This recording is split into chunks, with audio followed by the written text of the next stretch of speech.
बने एक दूजे के पास थे। पार्ट 15 सुबह हुई। शानवी की नींद खुली तो उसने वंश को अपने बगल में सोए हुए देखा।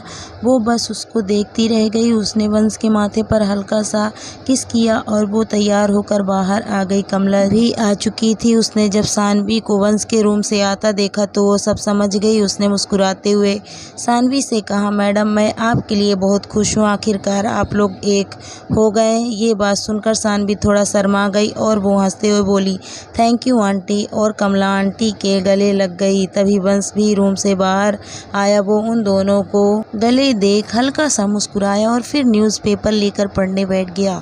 दोनों ने ब्रेकफास्ट किया और ऑफिस के लिए निकल गए। वंश तो अपने ऑफिस में बैठकर शानवी को देख सकता था, लेकिन शानवी नहीं। इसीलिए शानवी बहुत बेचैन थी। उसका मन काम में नहीं लग रहा था। वह जैसे ही लंच टाइम हुआ तो वह वंश के ऑफिस पहुंच गई। उसने वंश के ऑफिस के दरवाजे पर नॉक किया तो वंश ने आवाज़ दी, शानवी तुम्हें दरवाज़ा नॉक करने की ज़रूरत नहीं है। शानवी को एक समझ नहीं आया कि वंश को कैसे पता चला कि ये मैं हूँ। उसने चारों तरफ नज़र दौड़ाई ये देखने के लिए कि कहीं कोई कैमरा तो नहीं है, पर उसे कोई कैमरा नहीं दिखा। वंश अपने ऑफिस में बैठे ये सब देख रहा था। वो उसके इस तरह हरकत पर खुद को हंसने से रोक नहीं पाया। उसने हंसते हुए कहा, तुम ये क्या अपने चारों तरफ देख रही हो?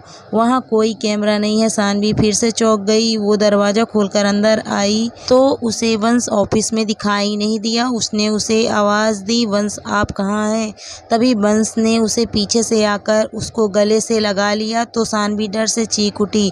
वंश ने उसके मुंह पर अपना हाथ रखा और धीरे से उसके कानों में बोला, चीख क्यों रही हो? इंसान हूँ, भूत नहीं। तो शानवी जल्दी से उसकी तरफ पलटी और वंश से बोली, आपने तो मुझे डरा ही दिया, ऐसा भी कोई करता है क्या भला?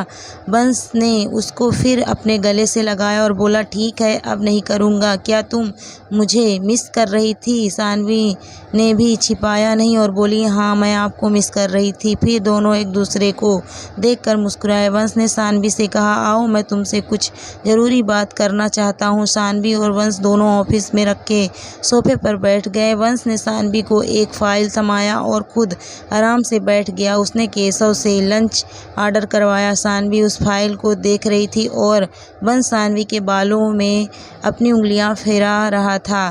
शानवी ने जब फाइल पढ़ी तो उसने कहा, ये तो विकास राजचंद की कंपनी की डिटेल्स है। वंश ने धीरे से हाँ में सर हिला दिया तो शानवी बोली, ये आपने मुझे क्यों दिया? वंश ने शानवी को एक हाथ अपने हाथों में लिया और उसके आंखों में देखते हुए बोला, क्योंकि अब उसका वक्त आ गया है, तुम्हें तैयार रहना होगा। शानवी को फिर से राजेश की घटना याद आई तो वो फिर से डर के कांपने लगी। वंश को शानवी का कांपना समझ आ गया। उसने अपना एक हाथ उसके सिर पर रखा और खुद के करीब करते हुए बोला, मुझे पता है कि तुम डरी हुई हो, पर मुझ पर भरोसा रखो, इस बार कोई भी तुम्हें छू भी नहीं पाएगा। मैंने पहले से ही सारा प्लान कर रखा है। शानवी ने अपना सिर वंश के सीने पर रखा और बोली, मुझे आप पर पूरा भरोसा है। वंश ने शानवी के सिर पर किस करते हुए कहा, ये आखिरी है, फिर कभी तुम्हें किसी से भी डरने की ज़रूरत नहीं पड़ेगी। शानवी ने अचानक से पूछा, लेकिन आपने ये सब किया कब? वंश थोड़ा मुस्कुराते हुए बोला, जब तुम इटली गई थी तब मुझे तुम्हारी सेफ्टी की बहुत चिंता हुई, क्योंकि राजेश तो अब मर चुका है, लेकिन जब तक विकास राजचंद जिंदा है तब तक तुम्हारे ऊपर खतरा हमेशा बना रहेगा। और नैना के साथ हुआ उसके बाद तो वो पागल ही हो चुका है। उसने तुम्हारे पीछे बहुत से आदमियों को लगा रखा है। जब उसे पता चला कि तुम इटली अकेले गई हो तो उसने अपने कुछ आदमियों को भेजा था तुम्हें मारने के लिए, पर मैंने जो बॉडीगार्ड भेजे थे तुम्हारे लिए, उन्होंने उन लोगों को कामयाब नहीं होने दिया। शानवी ये सब आश्चर्य से सुन रही थी। वो बोली, क्या बॉडीगार्ड? पर मैंने तो किसी को नहीं देखा। इस पर वंश मुस्कुराया और बोला, उनकी यही तो खासियत है कि किसी को उनके होने का पता नहीं चलता। जब मुझे इस बात का पता चला तो मैंने विकास को ढूंढने की बहुत कोशिश की, लेकिन उसका पता नहीं चला तो मैंने उसे बिल से बाहर निकालने के लिए उसके बिजनेस को अपना हथियार बनाया। मैंने उसकी कंपनी के काफ़ी सारे शेयर खरीद लिए। उसने पहले से ही काफ़ी सारे लोन लिए हैं और अब उसके पास ज़्यादा पैसे नहीं हैं। जल्द ही बैंक अपने पैसे को वसूलने के लिए उसका घर नीलाम करेगी। बस तुम्हें उस घर को खरीदना है। शानवी वंश से पूछती है, क्या कहाँ घर पर हम उसका घर खरीद कर करेंगे क्या? वंश बोलता है क्योंकि उसने तुम्हारा घर जलाया है, उसने तुमसे तुम्हारा घर छीना था। अब तुम्हारी बारी है उससे उसका घर छीन कर उसके गुरूर को मिट्टी में मिलाने की। और वैसे भी उसका जब आलीशान घर बिकेगा तब वो ज़रूर वहाँ पर आएगा, और जब वो ये जानेगा कि वो घर तुमने खरीदा है तो वो तुमको देखने के बाद कोई ना कोई बेवकूफ़ी ज़रूर करेगा। हमें बस उसी चौके का तलाश करना है। वंश मुझे डर लग रहा है। ये बोलकर सानवी वंश के बाहों से लिपट जाती है। वंश सानवी से बोलता है तुमको मुझ पर भरोसा है ना? सानवी वंश की आंखों में देखती है और हाँ में सर हिला देती है। वंश उसके प्यारे से चेहरे को अपने हाथों से पकड़ता है और उसके गालों पर किस कर लेता है। तभी केशव डोर नॉक करता है और बोलता है सर आपका लंच बॉक्स। गुस्से से बोलता है आ जाओ। केशव सोचता है अब मैंने क्या किया जो ये मुझ पर फिर से नाराज़ हो रहे हैं, लेकिन जब वो सानवी को वंश के ऑफिस में देखता है तो समझ जाता है। वो अंदर आता है और लंच रख कर चला जाता है। इस पूरे समय वंश की निगाहें उसको घूर रही थी। ऑफिस के बाहर निकलने पर केशव एक लंबी सांस लेता है और बोलता है आज तो बाल बाल बचे। दोनों लंच करते हैं और कुछ देर बात करने के बाद अपने अपने काम में लग जाते हैं। धीरे धीरे एक हफ्ता बीत गया। आज नीलामी का दिन था। सानवी ने अपने आप को तैयार किया। आज उसे उस आदमी से बदला लेना था जिसने उसके परिवार को उससे छीनना था। सानवी थोड़ी घबराई थी। वंश से उसकी घबराहट छुपी नहीं रह सकी। उसने सानवी से कहा सानवी तुम्हें कमज़ोर नहीं पड़ना है। अगर तुम कमज़ोर पड़ने लगो तो तुम याद करना उस वक्त को जब तुम्हारा घर तुम्हारे सामने जल रहा था। मुझे पता है ये तुम्हें बहुत तकलीफ़ देगा, लेकिन कभी कभी इंसान के गहरे से गहरे जख्म भी उस इंसान की सबसे बड़ी ताकत बन जाता है, और मैं तो तुम्हारे साथ हूँ ही। सानवी वंश के गले से लग जाती है और बोलती है हाँ उसे भुगतना होगा जो भी उसने किया है। उसे उसकी सज़ा मैं देकर रहूँगी। वो मेरा गुनहगार है। उसने अपने आँखों से आंसू पोंछे और बोली चलिए चलते हैं। सानवी को इतने कॉन्फिडेंस में देखकर वंश को बहुत अच्छा लगा। वो हल्का सा मुस्कुरा दिया और उसने सानवी का हाथ थाम लिया और दोनों कार की तरफ चल दिए। नीलामी रायचंद हाउस के बाहर ही हो रही थी।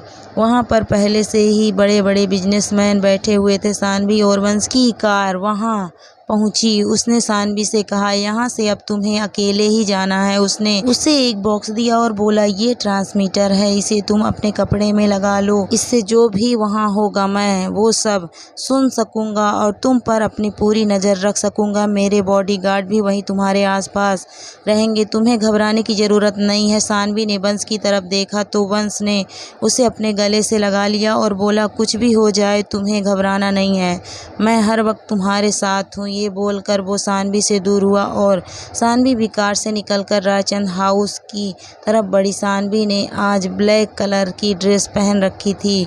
वो उससे बहुत ही खूबसूरत लग रही थी।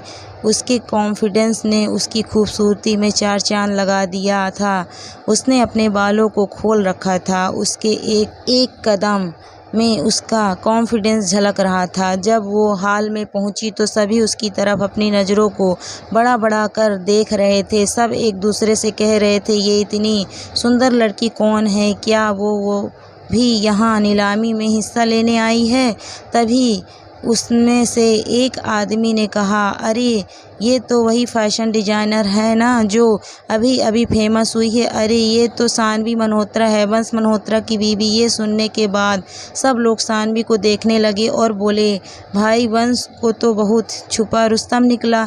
क्या उसको डर नहीं कि इतनी सुंदर बीवी को सबके सामने नहीं लाना चाहिए, नहीं तो उसके दुश्मनों को बदला लेने का मिल जाएगा। तो उस आदमी ने कहा ऐसा कुछ तो कोई गलती से भी न सोचे। तुमने सुना नहीं राजेश ने भी यही गलती की तो अगले दिन से उसका कोई पता नहीं चला कि वो कहाँ चला गया। तभी दूसरा आदमी बोला क्या बोल रहे हो यार, क्या ये सच है? तब तो हमें दूर ही रहना चाहिए। ये सारी बातें सुनकर सबने अपनी निगाहें सानवी से हटा ली। वाली शानवी चुपचाप से जाकर आगे की रो में बैठ गई। वो आराम से नीलामी का इंतजार करने लगी। तभी उसने सामने स्टेज पर विकास रायचंद को देखा, जो बस शानवी को ही घूरे जा रहा था। शानवी ने एक कड़वी मुस्कुराहट के साथ विकास को देखा। उसको यूं मुस्कुराता देख विकास अपने गुस्से पर काबू पाने की कोशिश करने लगा। उसका मन कर रहा था कि वो अभी शानवी की जान ले लेकिन कुछ सोचकर वो घमंड में मुस्कुराया। नीलामी शुरू हुई। होस्ट ने सबको बंगले की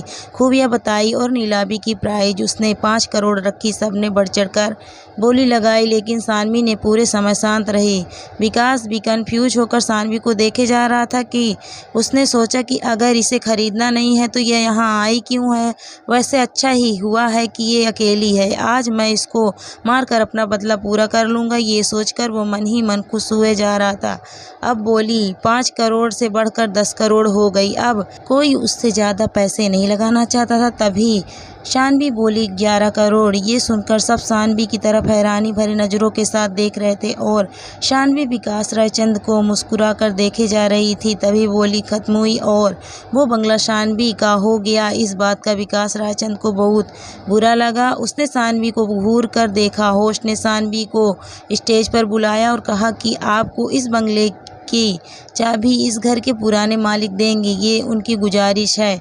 शानवी ने भी मुस्कुराते हुए ओके में सर हिला दिया। विकास रायचंद ने शानवी की तरफ देखा और उसके हाथों में चाबी देते हुए बोला बहुत बहुत मुबारक हो। फिर वो शानवी के कान के पास आकर धीरे से बोला मुबारक हो, आज से तुम्हारी ज़िंदगी बदलने वाली है।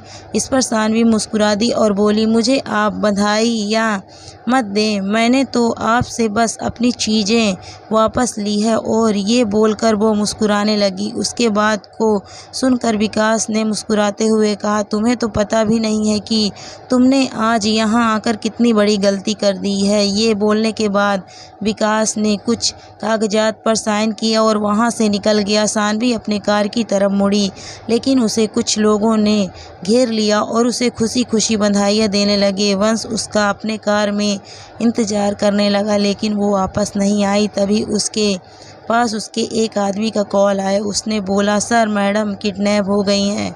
आपने जैसा कहा था हम उनका पीछा कर रहे हैं। वंश ने ये सुना और मुस्कुरा दिया। हालांकि उसे घबराहट हो रही थी, लेकिन फिर भी उसने कहा मिस्टर विकास, लगता है तुम्हें मरने की बहुत जल्दी है। उसने तुरंत शानवी की लोकेशन निकाली और वहाँ के लिए निकल गया। दोस्तों, कहानी का अगला पार्ट मैं नेक्स्ट वीडियो में अपलोड करूँगी, ज़रूर देखिएगा। अगर कहानी अच्छी लगती है तो वीडियो को लाइक करना ना भूलें। अगर आप मेरे चैनल पर नए हैं तो प्लीज़ मेरे चैनल को सब्सक्राइब भी करें। Thank you for watching my video.